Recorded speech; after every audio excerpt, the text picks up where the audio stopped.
Salam, hər vaxtınız xeyir olsun. Sizlərə yeni bir videoda yenidən xoş gördük. Nəhayət ki, bizim gözlədiyimiz kitab hazır oldu. Yəni Dövlət İmtahan Mərkəzinin buraxdığı 20 variant sınaq imtahanı kitabı artıq hazırdır. Və həmən kitabda biz bu gün birinci sınağın suallarının izahlarına birlikdə baxacağıq. Növbəli olaraq bütün sınaqların izahlarına baxmağa çalışacağıq. Hələ ki 4-cü qrupdur. Birinci qrup çıxan zaman birinci qrupda olan belə deyək ki, sınaqların da izahlarına birlikdə baxacağıq. Sizin qrupunuzdan asılı olmayaraq, yəni birinci qrupda ola bilərsiniz, 4-cü qrupda ola bilərsiniz, hətta MİQə və sertifikasiyaya da hazırlaşır ola bilərsiniz. Bu video düşünürəm ki, bütün fizika sevərlər üçün faydalı olacaq. Bu kitab bütün fizika imtahanına hazırlaşanlar üçün faydalı olacaqdır deyə düşünürəm.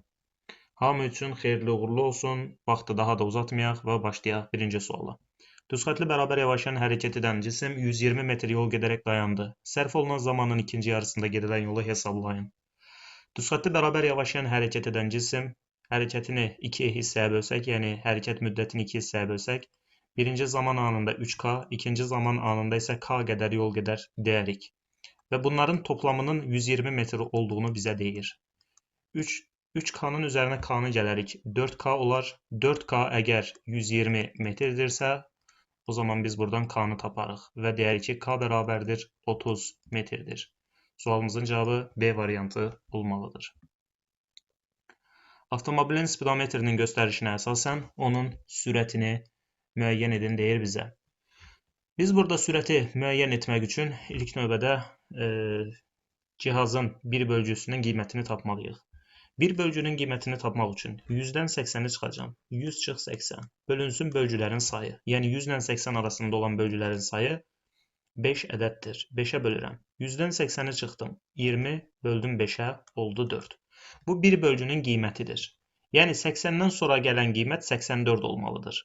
84, 88, 92, 96 və 100. Bu şəkildə arta-arta getməlidir. Deməli, bu oxun göstəricisi birinci bölgünün üzərində olduğu üçün, deməli, bu 84-ü göstərir. 84. Bəs burada müsbət mənfi nə deməkdir? Burada müsbət mənfi onu göstərir ki, cihazın xətasını. Xəta bərabərdir bir bölgünün yarısı. Bir bölgü 4-dür. Yarısı 2-ni verir. Deməli, cihazın göstərişi 84 plus minus müsbət mənfi 2 ola bilər. Sualımızın cavabı A variantıdır. Deyirik və növbəti sualla davam edirik.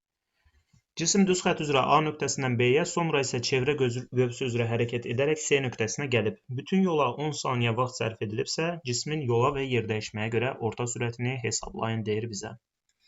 İlk növbədə buranın 20 metr, çevrənin radiusu 60-dırsa, buranın da 60 metr olduğunu deyə bilərik.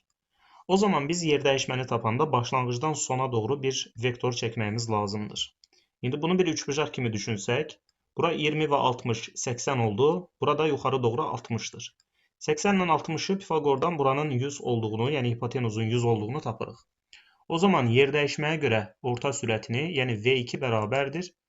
Yer dəyişməsi 100, keçən zaman müddəti 10 saniyə, 100-ü 10-a böldük və yer dəyişməyə görə orta sürətin 10 metr bölü saniyə olduğunu deyə bilərik. Bəs yolu nə qədərdir? Bunların toplamı 20-nin üzərinə, sonra buradakı hissə çevrə boyunca hərəkət etdiyi üçün çevrənin 1/4-idir. Yəni 1/4 vurulsun 2 pi r qədər. Bu da bərabərdir. 1/4 vurulsun 2 vurulsun pi-nin qiyməti 3, radiusu 60. İndi 2-ni 3-ə vurduq 6, 6-nı 60-a vurduq 360, 360-da 4-ə böldük oldu 360-da 4-ə böldük oldu 90. Deməli, bura 90 metrdir. 90 metr burada var, 20 metr də burada var. O zaman toplam 110 metr yol var. 110 metr yol və keçən zaman müddəti 10 saniyə. 110-u da 10-a bölərik, olar 11 metr bölü saniyə. Deməli, yola görə orta sürət 11, yer dəyişməyə görə orta sürət isə 10-dur və sualımızın cavabı A variantıdır deyə bilərik. Şəkildə düzxətli bərabər sürətlə hərəkət edən cisimlərin T bərabərdir 0 anındakı vəziyyətləri göstərilmişdir. İkinci cisim birinciyə çatana qədər nə qədər yol gedər? Bu cisim, yəni birinci cisim ikincidən 90 metr irəlidə olduğunu görürük. O zaman bunun koordinatını yazanda yazıram 90 üstə gəlinsin 15T. Bunun koordinatını yazanda isə 25t şəklində yazırıq. Və bunların görüşməkləri üçün, yəni birinin digərinə çatması üçün bu koordinatların bərabər olması lazımdır. 90 üstəgəl 15t bərabərdir 25t yaza bilərik. Buradan 15t-ni o tərəfə atsaq bərabərliyin o tərəfinə 90 bərabərdir 10t alırıq. Buradan t bərabərdir 9 saniyə olacaqdır. Deməli 9 saniyəyə bu cisimlər görüşərlər. Deyir ki, birinci cisim nə qədər yol gedər? Birinci cismin getdiyi yolu tapmaq üçün S bərabərdir VT düsturundan 15-i 9-a vurarıq və buradan 135 metr alarıq sualımızın cavabını. Yəni sualın cavabı B variantı olmuş olar. Davam edirik 5-ci sualla. Başlanğıc anda eyni nöqtədə olan 1 və 2 cisimlərinin sürət zaman qrafikləri verilmişdir. Cisimlərin sürətinin bərabər olduğu anda onlar arasındakı məsafəni hesablayın. Cisimlərin sürəti bərabər olan. Cisimlərin sürəti baxın burada bərabərləşir. Yəni 2 qrafikin kəsişdiyi yer 15. 15-də bunların sürətləri bərabərləşir. Baxaq ki, birinci cisim nə qədər yol getmişdir, ikinci cisim nə qədər yol getmişdir. Bunu bilmək üçün fiqurun sahəsini tapmaq lazımdır. Bax, birinci cisim üçün fiqurun sahəsini tapaq, sonra ikinci cisim üçün fiqurun sahəsini tapaq. İndi buranın trapesiya olduğunu görürük. Bu trapesiyanın sahəsini tapsaq, A üstə gəlinsin B, bölünsün 2 vurulsun H düsturundan. Baxın, dəqiq olaraq göstərin. Bu trapesiya, baxın, buradır. Buranın sahəsini tapmağımız lazımdır.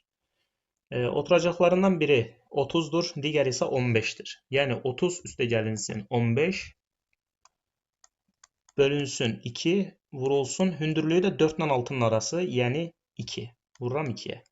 30'a 15 gəldim. 45. Bu ikilər də getdi, oldu 45. Burada 45 var. Bəs buradakı düzbucaqlığının sahəsi nə qədərdir? Bunu da tapaq. Burada 30 vurulsun 4-dən, düzbucaqlı olduğu üçün 30 vuruldu 4-dən, 120 də orada var. Burada da deməli 120 metrlik yer dəyişmə var.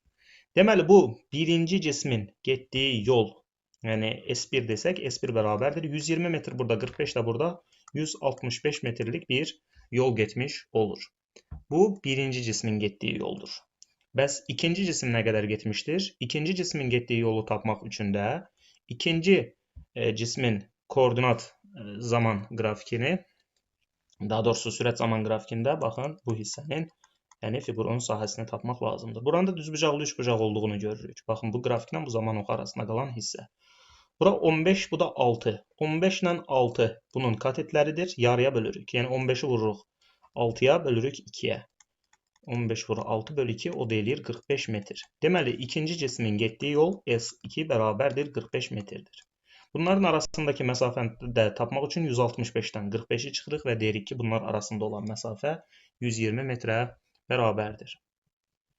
OX oxu boyunca hərəkət edən cisimlər üçün Euler-Venn diaqramında uyğun bəndləri müəyyən edin. Təcili sıfıra bərabərdir. İkinci cisim düzxətli bərabər sürətlə hərəkət etdiyi üçün onun təcili sıfıra bərabərdir. Amma birinci cisim bərabər yeniləşən hərəkət edir. Koordinatı zamandan xəttə asılı olan düzxətli bərabər sürətli hərəkət edəndir. Sükunət halından hərəkətə başladığını, bu cismin sükunət halından hərəkətə başladığını görürük və hər ikisi X oxu istiqamətində hərəkət edirlər. Yəni 2, 4, 1, 3 və 5 şəklində olmalıdır sualımızın cavabı.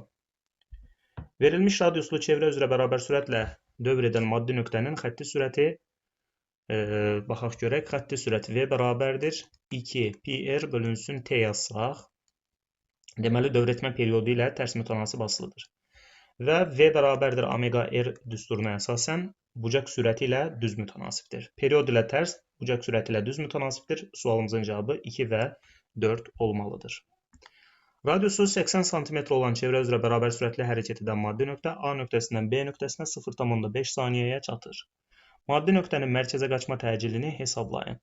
İlk növbədə biz burada dövr etmə periodunu hesablamağımız lazımdır. 45 dərəcəlik bucaq dönüb. 45 dərəcəni dönübsə 0,5 saniyəyə, o zaman 360 dərəcəni, yəni tam bir çevrəni dönər 8-ə vururuq. Yəni 4 saniyəyə dönər. Biz buradan deyə bilərik ki, periodun qiyməti 4 saniyədir və mərkəzi qaçma təcilini hesablaya bilərik. A bərabərdir 4pi kvadratı R bölünsün T'nin kvadratı.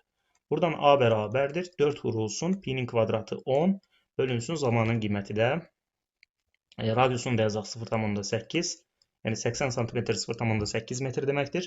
Bölünsün t'nin kvadratı, yəni 4'ün kvadratı o da eləyir 16.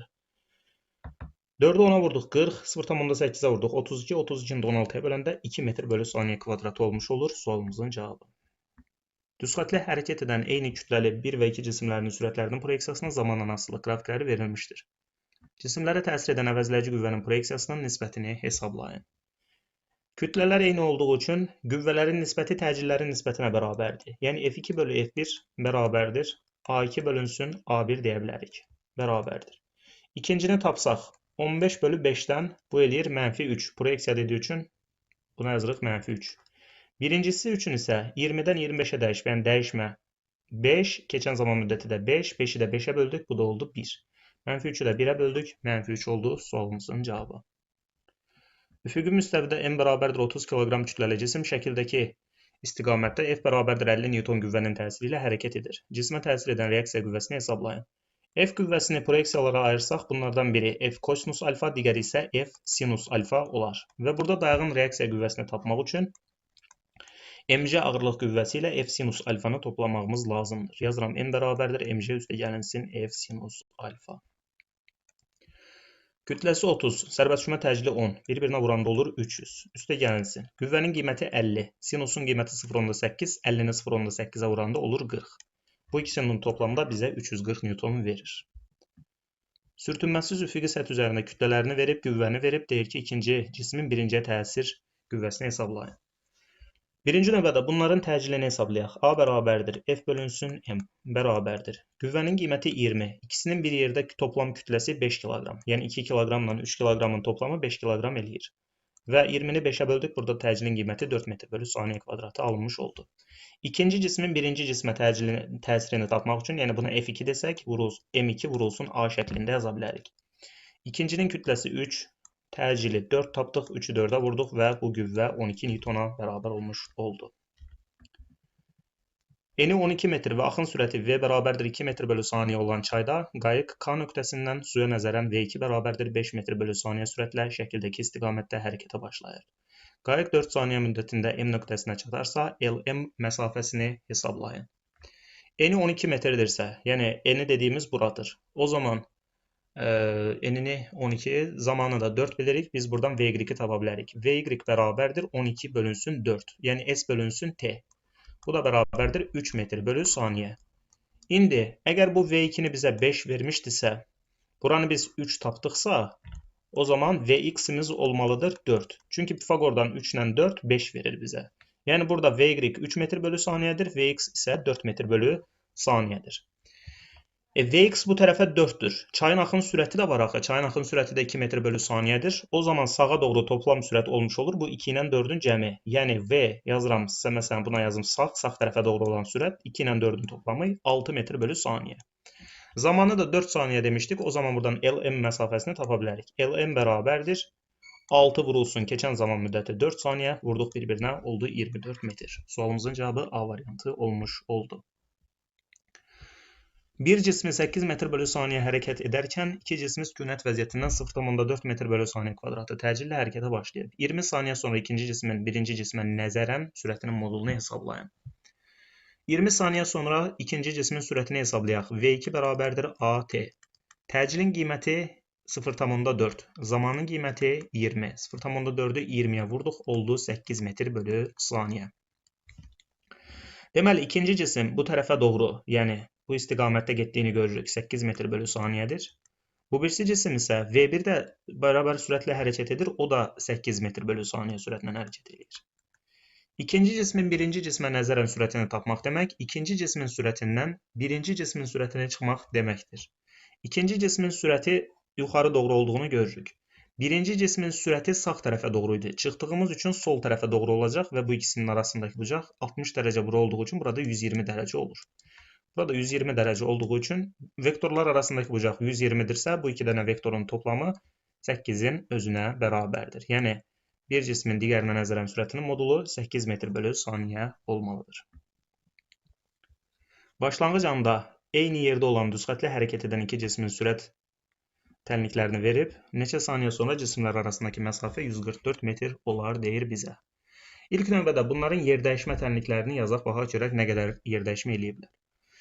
İndi yerdəyişmə dediyimiz s bərabərdir v0t üstə gəlinsin at kvadratı bölü 2 olduğundan dolayı bunun yerdəyişməsini yazsaq s1 bərabərdir olar mənfi 12t üstə gəlinsin t'nin kvadratı. İkinci üçün yazanda s2 bərabərdir 6t üstə gəlinsin 2t kvadratı şəklində yerdəyişmə tənlikləri yaza bilərik. İndi bizə deyir ki, məsələ buradadır. Aralarındakı məsafə 144 metr olar. Yəni bu o deməkdir ki, birinin yerdəyişməsindən digərinin yerdəyişməsini çıxanda aralarında 144 metr fərq olmalıdır. Birinin yerdəyişməsi budur. Yəni 6t üstə gəlinsin 2t kvadratı, o birisinin yerdəyişməsi də mənfi 12t üstə gəlinsin t'nin kvadratıdır.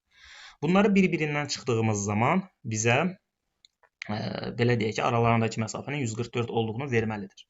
İndi çıxanda 6t'dən mənfi 12t'ni çıxdıq. Oldu 8t. 2t kvadratından t'nin kvadratını çıxdıq. Qaldı müsbət t'nin kvadratı. Bərabərdir 144. İndi buradan yazıram t kvadratı üstə gəlinsin 8t. Bu 144'ü bu tərəfə atıram. Bərabərdir 0. Kvadrat tənlik kimi həll eləyəndə tənliyin köklərindən biri t1 bərabərdir 6 olur. 6 olur. Digəri də mənfi 24 olur. T2 də bərabərdir mənfi 24. İndi mənfi 24'ü mənfi 24 ilə 6 mı olur? 144 t kvadratı. Bu 6t mənfi 12t bunlar çıxanda 18t olur. Bura 18'dir. Hə. 6 ilə mənfi 24 olur köklər. Deməli bu mənfini ala bilməyəcəyimiz, yəni zaman mənfi olmayacağı üçün burada t1'in qiymətini alırıq. Yəni cavabımız 6 saniyə olmuş olur. O1 O2 ox ətrafında fırlanan kürənin üzərindəki A və B nöqtələrinə müəyyən zaman müddətində deməli nələrin bərabər olduğunu deyir. Getdikləri yollar bərabər olarmı? Baxaq görək. A və B üçün gedilən yollar eyni ola bilməz. Çünki gedilən yolu L bərabərdir V vurulsun T yazsaq, A və B nöqtələrinin sürətləri bir-birinə bərabər deyil. Sürətləri bir-birinə bərabər olmadığı üçün də getdikləri yollar bir-birinə bərabər ola bilməz. Amma dönmə bucaqları bərabərdir. Həm də burada deyir ki, müəyyən zaman müddətində. Müəyyən zaman müddətində dönmə bucağı, yəni bu əslində bucaq sürəti deməkdir. Omega bərabərdir fi bölünsün T. İndi bunların bucaq sürətləri, yəni A və B nöqtələrinin bucaq sürətləri bir-birinə bərabərdir. Yəni dönmə bucaqları, müəyyən zaman müddətindəki dönmə bucaqları bir-birinə bərabərdir deyə bilərik. Sürətinin dəyişməsi, müəyyən zaman müddətində sürətin dəyişməsi nədir? Təcildir. A bərabərdir delta V bölü delta T. A və B nöqtələrinin təcilləri bir-birinə bərabər deyil, fərqlidir. Burada dönmə bucaqları, period və tezliklər bərabərdir. Amma məsələn sürət, təcil bunlar bir-birinə bərabər deyil. O zaman yalnız 2 olur. Sualımızın cavabı A variantıdır deyə bilərik. 16-cı sualda müstəvi üzərində düz xətt üzrə hərəkət edən cismin koordinat tənliklərini verib sürətinin modulunu hesablayın deyir. X bərabərdir x0 üstə gəlinsin vt məntiqindən düşünsək və yaxud da y bərabərdir y0 üstə gəlinsin vt məntiqindən düşünsək, deyir ki, t-nin qabağındakı qiymət sürətin qiymətidir, yəni v-dir. Burada t-nin qarşısında duran qiymət 3'dür, yəni vx bərabərdir 3. Burada t-nin qarşısında duran qiymət mənfi 4'dür, yəni vy bərabərdir mənfi 4. Biz buradan v-ni tapmaq istəsək, kök altında vx kvadratı üstə gəlinsin vy kvadratı deyə bilərik. Yəni 3'ün kvadratı 4'ün kvadratı, o da 25. 25'dən də kök 5 çıxır. Sualımızın cavabı D variantı olmuş olur. Sükunət halının hərəkətə başlayan kütləsi 10 kg olan cismə təsir edən qüvvələrin əvəzləyicisinin proyeksiyasının zamandan asılılıq qrafiki verilmişdir. T1 bərabərdir 2 saniyə və T2 bərabərdir 6 saniyə arasında keçən müddətdə cismin getdiyi yolu hesablayın. İlk növbədə biz buradan təcil tapaq. A bərabərdir F bölünsün M bərabərdir. Qüvvə 40, kütlə 10 böləndə olur 4. Təcilin qiyməti 4. İndi V bərabərdir V0 üstə gəlinsin AT məntiqindən bunu düşünəcəyik. Başlanğıc sürət 0'dır. Çünki sükunət halından hərəkətə başlayır deyir. O zaman mən buradan VT qrafikini çəkməyə çalışacağım. Sükunət halından hərəkətə başlasın və bərabər yeniləşən hərəkət etmiş olacaqdır. 2 saniyə anında bunun sürəti olacaqdır. V bərabərdir A vurulsun T, yəni 4 vurulsun 2, o da olacaqdır 8. 2 də 8 uyğun gələcək. Bir də neçə saniyədir? 6 saniyə. 6'ya uyğun gələn isə olacaqdır. V bərabərdir AT, yəni 4 vurulsun 6, o da olacaqdır 24. İndi bizə deyir ki, 2 və 6 saniyə arasında gedilən yolu tapın. Yəni burada rəngləndirilmiş fiqurun sahəsini tapacağıq. Qrafiklə zaman oxu arasında qalan fiqurun sahəsini tapacağıq. Bu fiqurda trapesiyadır. Trapesiyanın sahəsini tapmaq üçün də belə yazacağıq. 8 üstə gəlinsin 24, bölünsün 2, vurulsun. Bunun hündürlüyü 2 ilə 6 arasındadır. Yəni 4-dür. 8-ə 24 gəldik, 32. 32-ni 2-yə böldük 16, 16-nı da 4-ə vuranda 64. Sualımızın cavabı D variantı olmuş oldu. Kilogram vurulsun metr kvadratı bölünsün joule vurulsun saniyə. Hara getdi o sual? Joule vurulsun saniyə hansı fiziki kəmiyyətin vahidinə uyğundur deyir. Yazıram kilogram vurulsun metrin kvadratı. Joule'un açılışı belədir. Kilogram vurulsun metrin kvadratı bölünsün saniyənin kvadratı. Burada da bir dənə saniyəni yazıram. Kilogram metr kvadratları getdi. Saniyə kvadratı ilə saniyə getdi. Bu saniyə qalxır kəsirin sürətinə. Saniyə də dövrətmə periodunun vahidinə uyğundur. Radiusu 2 metr olan çevrə üzrə bərabər sürətlə hərəkət edən cismin periodu 4 saniyədir. A nöqtəsini keçdikdən sonraki 7 saniyə ərzində cismin sürətinin dəyişməsinin modulunu və istiqamətini müəyyən edin. 4 saniyə ərzində bir dövr eləyirmiş. 7 saniyə keçəndən sonra, bax 4 saniyə keçdi, bir dövr elədi. 5 saniyə, 6 saniyə, burada oldu 7 saniyə. 7 saniyə sonra buradadır cisim. Yəni, məsələn, buradakı B nöqtəsində. Sürət dəyişməsi V kökdə 2 qədərdir. Yəni, delta V bərabərdir 3 kök 2-dir.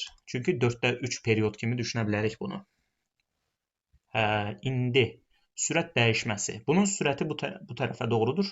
Sürət dəyişməsini tapmaq üçün son sürətdən başlanğıc sürəti çıxmağımız lazımdır. Son sürət bu tərəfə, başlanğıc sürət isə yuxarı doğruydu. Çıxdığımız üçün aşağı doğru çəkirik və bu ikisinin toplamı bu istiqamətdə olmalıdır. Yəni, sualımızın cavabı D variantıdır deyə bilərik. Qüvvələri verib, deyir ki, sürtünmə qüvvəsini hesablayın. M2 kütləsi 7 kiloqram olduğu üçün buna 70 Newton ağırlıq qüvvəsi təsir göstərir. M1 5 kiloqram olduğu üçün 50 Newton ağırlıq qüvvəsi və F qüvvəsi də 40 Newtondur. 50 ilə 40-ın toplamı 90-dır. Tarazlaşdırması üçün bu tərəfdə 70 olduğu üçün deməli sürtünmə qüvvəsi olmalıdır 20 Newton. Çünki bu 70 ilə bu 20-nin toplamı 90, buradakı 90-a bərabər olmalıdır. Buradan sürtünmə qüvvəsinin 20 Newton olduğunu və sualımızın cavabının A variantı olduğunu deyə bilərik. 21-ci sualla davam edirik. Çevrə üzrə bərabər sürətli dövr edən maddi nöqtə üçün hansı fizik kəmiyyət zamana görə dəyişir? Burada dövr etmə periodu və bucaq sürəti sabitdir. Bucaq sürəti ilə dövr etmə periodundan asılıdır. Omega bərabərdir 2pi bölünsün T. Dövr etmə periodu sabit olduğu üçün bucaq sürəti də sabitdir. Dövrlərin sayı zaman keçdikcə çevrə üzərində get-gedə daha çox dövr eləyir, yəni dövrlərin sayı dəyişir. Bəs mərkəzə qaçma təcili necə? Mərkəzə qaçma təcilinin qiyməti sabitdir. Bəli, yəni düşünə bilərsiniz ki, müəllim, mərkəzi qaçma təcili A bərabərdir V-nin kvadratı bölü R-dir. Burada V də dəyişmir, R də dəyişmirsə, o zaman təcil də dəyişmir. Bəli, ilk baxışda elə görünür. Mərkəzi qaçma təcilinin qiyməti sabit olur. Amma istiqamət dəyişir axı. Yəni, mərkəzi qaçma təcili burada bu tərəfə doğrudur. Məsələn, müəyyən zaman keçəndən sonra bu tərəfə, sonra bu tərəfə. Həmişə mərkəzə doğrudur, amma istiqamətlər görürsünüz ki, dəyişir. Gah məsələn aşağı, sola, sağa, nə bilim bu şəkildə mərkəzi qaçma təcilinin istiqaməti dəyişir. İstiqamət dəyişdiyi üçün də mərkəzi qaçma təcili dəyişir deyə bilərik. Yəni burada sualımızın cavabı B variantı olmalıdır. Çevrə üzrə bərabər sürətli hərəkətdə çevrənin radiusunu və dövrətmə periodunu 3 dəfə azaltsaq, xətti sürət üçün V bərabərdir 2πr bölünsün T yaza bilərik. Burada period da, radius da hər ikisi azalırsa, hər ikisini azaldırıqsa, o zaman sürət dəyişməz. Yəni xətti sürət dəyişməz doğrudur. Mərkəzi qaçma təcili A bərabərdir V-nin kvadratı bölünsün R yaza bilərik. Burada sürətin dəyişmədiyini gördük. Radius 3 dəfə azalarsa, mərkəzi qaçma təcili 3 dəfə artar. Yəni ikinci variantda doğrudur. Amma tezlik azalmaz. Periodu 3 dəfə azaldığında tezlik 3 dəfə artmalıdır. Burada doğru olanlar 1 və 2-ci variantlardır. Hamar səth üzərində bir-birinə iplə bağlı kütlələrini verilən cisimlər F qüvvəsinin təsiri ilə hərəkət eləyiblər. 20 Newton qüvvə olarsa, ikinci halda ipdəki gərilmə qüvvəsi nə qədər olar deyir bizə. T1 M1 vurulsun A-dır. Bərabərdir 20 deyir. Kütləsi 5-dir. 5 vurulsun A bərabərdir 20-dirsə, buradan A-nı tapsaq A bərabərdir 4 olar. Yəni təcil 4-dür. Burada gərilməni yaradan M1 kütləsi idi. Burada gərilməni yaradan isə M2 kütləsidir. Yəni M2 vurulsun A yazmalıyıq. M2 kütləsi 10, təcil 4, vurduq bir-birinə oldu 40 Newton. Yəni burada ipdə yaranan gərilmə qüvvəsi 40 Newtondur deyə bilərik. 24-cü sualda çevrənin radiusu nə qədərdir deyir bizə. Buradan biz birinci növbədə periodu tapaq. T bərabərdir 1 bölünsün n bərabərdir. 1 bölünsün 0,2 o da eləyir 5 saniyə. 5 saniyə perioddur. Amma bizə 2,5 saniyə verir. Yəni periodun yarısı. Yarım periodda da bilirik ki s bərabərdir 2r qədər yer dəyişmə icra etmiş olur. Yəni 2r əgər 40 cm-dirsə o zaman buradan r bərabərdir 20 cm olmalıdır deyirik. Çevrənin radiusu 20 cm-imiş. O x oxu boyunca hərəkət edən cismin koordinatının zamandan asılı qrafiki verilib. Bu cisim üçün hansı mülahisələr doğrudur? 0t aralığında yeniləşən hərəkət edir deyir. Yanlışdır. 0t aralığı yavaşlayan hərəkətdir. T2t aralığında təcil 0-a bərabərdir deyir. Yanlışdır. Bərabər yeniləşən hərəkət təcilli hərəkətdir. T0 anında sürəti 0-dır deyir. Bəli, T0 anında istiqamət dəyişir. İstiqamət dəyişən yerdə sürət 0-a bərabər olur. 2t anında hərəkət istiqamətini dəyişmişdir deyir. Yalan deyir. Bu istiqamət x oxu istiqamətidir. Burada x oxu istiqamətidir. İstiqamət dəyişməmişdir. 2t3t aralığında təcil 0-a bərabərdir deyir. Bəli, 2t3t aralığında düzxətli bərabər sürətli hərəkət edir. Düzxətli bərabər sürətli hərəkət zamanı təcil 0-a bərabərdir. Yəni burada 3-cü və 5-ci variantlar doğrudur deyə bilərik. Radiusları verilir, kənar nöqtələrin sürətlərinin nisbətini soruşur bizə. R bərabərdir 2r qədər. Bura əgər v qədər desəm, eyni qayış üzərində olan nöqtənin burada v qədər olmalıdır. Buranın radiusu 2 dəfə böyük olduğu üçün buranın sürəti 2v qədər olmalıdır. Bizə v2 bölü v3 nisbətini soruşur. v2v qədərdir, bura isə v qədərdir. 2v-nin v-yə nisbəti də bizə 2-ni verir. O x oxu boyunca hərəkət edən cismin təcilinin proyeksiyasının zamandan asılı qrafiki verilib. Uyğunluğu seçək, baxaq görək nə var, nə yox burada. 0T1 aralığında, burada təcil 0-a bərabərdir. Təcil 0-dırsa əvəzləyici qüvvə də 0-dır. T1-T2 aralığında təcil müsbətdir. Yəni bu hissədə təcil əvəzləyici qüvvə x oxu istiqamətində yönəlir. Eyni zamanda burada əvəzləyici qüvvə x oxu istiqamətindədir, həm də cisim bərabər yeyinləşən hərəkət edir. AD. T2-T3 aralığında görürük ki, mənfidir, yəni x oxunun əksi istiqamətdədir əvəzləyici qüvvə. Yəni B-ni bura yazırıq, bir də yavaşlayan hərəkət edir, Y-ni bura yazırıq. Və davam edirik. Situasiya sualları ilə. Kütləsi 1200 kg olan avtomobil üfüqi yolda 30 m/s sürətlə hərəkət edirmiş. 6000 Newton sürtünmə qüvvəsi təsir edir deyir. Tormuz müddətində avtomobil necə hərəkət eləyər? Tormuzlandığı üçün düz xətli bərabər yavaşlayan hərəkət eləyər təbii ki. Düz xətli bərabər yavaşlayan. Avtomobilin tormuz müddətini hesablayın deyir. Tormuz müddətini T bərabərdir V0 bölü A düsturu ilə, yəni yuxarını da aşağında M-ə vursaq, MV0 bölünsün MA düsturu ilə və yaxud da MV0 bölünsün F sürtünmə düsturu ilə hesablaya bilərsiniz. Kütləsini verib 1200. Yazıram 1200 vurulsun. Başlanğıc sürət 30, sürtünmə qüvvəsi də 6000. 1200-ü 6000-ə böləndə olur 5, 30-dan da 5 gedir, qalır 6 saniyə. Yəni avtomobilin tormuz müddəti 6 saniyədir. Avtomobilin sürətinin zamandan asılı qrafikini çəkin deyir. Başlanğıc sürəti 30 idi. 6 saniyə ərzində tormuzlandı. Yəni qrafikimiz bu şəkildə bir qrafik olmalıdır. Bərabər yavaşlayan hərəkət qrafiki. Beləliklə birinci sınağın izahının sonuna gəlmiş olduq. Növbəti sınaqlarda görüşənədək özünüzə yaxşı baxın. Sağ olun, salamat qalın.